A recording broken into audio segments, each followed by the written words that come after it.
ng Sheraton Hotel Riyadh ang nagtulong-tulong para maabot ang 1,000 kilometro papuntang Baka. Ang kanilang misyon, makatulong sa mga batang lansangan sa Egypt. May balitang Middle East si Angelique Perito. Sa unang tingin, aakalain mo na ito ay pangkaraniwang ehersisyo lamang. Sina Raul at Amiel ay mga Pinoy na nagbibisikleta ng higit na sa 1 oras sa harap ng isang prestigyosong hotel. Kasama sila sa Bike Ride Tumaca na fundraising project ng Sheraton Hotel Riyadh.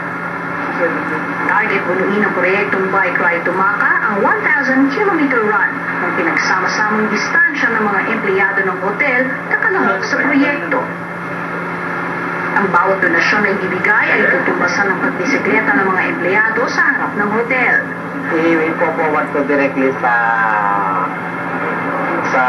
UK, sa head office ng UK, na ang proceed nito, i-distribute naman sa children ng UNICEF.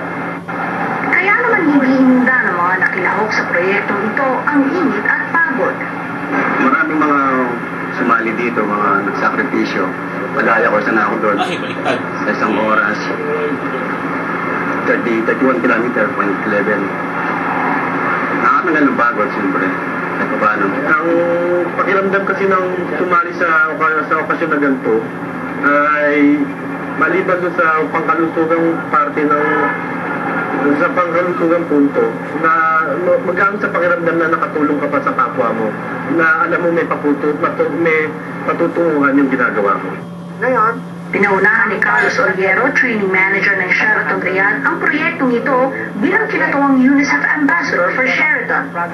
Makikinabang sa Bike Ride Tumaca ang mga street children sa Egypt.